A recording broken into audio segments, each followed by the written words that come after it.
ফরিদপুরের সালথা উপজেলার মাজারদা ইউনিয়নের মাজারদা বাজারের এক কোণে পুকুর পাড়ে পড়ে আছে একটি ছোট্ট কাঠের পিঁড়ি। দেখতে খুবই সাধারণ, কিন্তু এই পিঁড়ির সঙ্গেই জড়িয়ে আছে এক মানুষের ৬৬ বছরের জীবনের গল্প। সেই পিঁড়িতেই বসে মানুষের চুল দাড়ি কাটেন ৮৭ বছর বয়সী অখিল শীল। সময় বদলেছে, বাজারে আধুনিক সেলুন হয়েছে, ঝকঝকে চেয়ার আর বড় বড় আয়না বসেছে, কিন্তু বদলায়নি অখিল শীলের কর্মস্থল, বদলায়নি তার জীবনযুদ্ধের পথ। আজও হাটের দিন তিনি পুকুর পাড়ে এসে সেই পুরনো পিঁড়িতে বসেন, হাতে থাকে বহু বছরের সঙ্গী কাঁচি আর খুর। অখিল শীলের বাড়ি নগরকান্দা উপজেলার সদর গ্রামের চৌমুখা এলাকায়। পিতা হরিবদন শীলের হাত ধরেই ছোটবেলায় নাপিতের পেশায় নামেন তিনি। তখন ছিল না কোনো সেলুন, ছিল না আধুনিকতার ছোঁয়া। মানুষের চুল কাটতে হতো বাজারের খোলা জায়গায়, পুকুর পাড়ে বা গাছতলায় বসে। সেই সময় থেকেই শুরু তার পথ চলা, যা আজও থামেনি। সপ্তাহে 2 দিন মাজারদা বাজারে হাট বসে।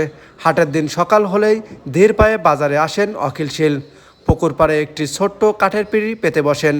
তারপর শুরু হয় তার বহু বছরের চেনা কাজ, চুল দাড়ি কাটা।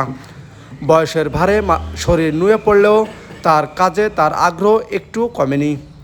সরেজমিনে দেখা যায় পুকুর পাড়ের ছোট্ট জায়গাটিতে বসে মনোযোগ দিয়ে একজনের চুল কাটছেন তিনি। সামনে দাঁড়িয়ে অপেক্ষা করছেন কয়েকজন গ্রাহক। কেউ আবার ধৈর্য ধরে সিরিয়ালে বসে আছেন, যেন সময়ের সঙ্গে পাল্লা দিয়ে এখনও টিকে আছে এক পুরনো বিশ্বাস। স্থানীয় বাসিন্দা মোহাম্মদ আলী মাতুব্বর বলেন, আমি সেলুনে চুল কাটাই না, ছোটবেলা থেকেই অখিল শীলের কাছেই চুল কাটাই। তার হাতে চুল কাটালে আলাদা একটা ভালো লাগা কাজ করে। আরেক স্থানীয় সাইদুল বলেন, ধনী গরিব সবার সঙ্গেই তার ব্যবহার একই রকম। অখিল শীলের কাছে চুল কাটাতে একটা আলাদা আনন্দ আছে, যেন পুরনো দিনের গন্ধ পাওয়া যায়। অখিল শীল জানান, বর্তমানে তিনি প্রতিজন চুল কাটার জন্য 50 টাকা নেন। হাটের দিনে গড়ে 20 থেকে 25 জন গ্রাহক তার কাছে আসেন। সেই সামান্য আয় দিয়েই কোনোভাবে সংসার চালানোর চেষ্টা করেন।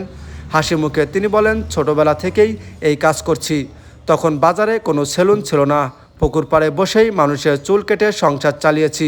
এখন বয়স হয়েছে, তবু কাজ না করলে মন ভালো লাগে না। অখিল শীলের 5 ছেলে মেয়ে রয়েছে, তবে তাদের কেউই এই পেশার সঙ্গে যুক্ত নন। তবুও নিজের ভালোবাসার কাজটি এখনও ছাড়তে পারেননি তিনি। স্থানীয়দের মতে মাজারদা বাজারের পুরনো স্মৃতির সঙ্গে জড়িয়ে আছে অখিল শীলের এই পুকুর পাড়ের সেলুন। আধুনিকতার ভিড়ে হারিয়ে যাওয়া অনেক গল্পের মতোই তিনি হয়ে উঠেছেন গ্রামের এক জীবন্ত ইতিহাস। হাটের দিনে আজও পুকুর পাড়ে বসে থাকেন তিনি, হাতে কাঁচি আর খুর। আর কাঁচির টুংটাং শব্দে যেন ধীরে ধীরে লেখা হয়ে চলে তার ৬৬ বছরের শ্রম, স্মৃতি আর সংগ্রামের গল্প।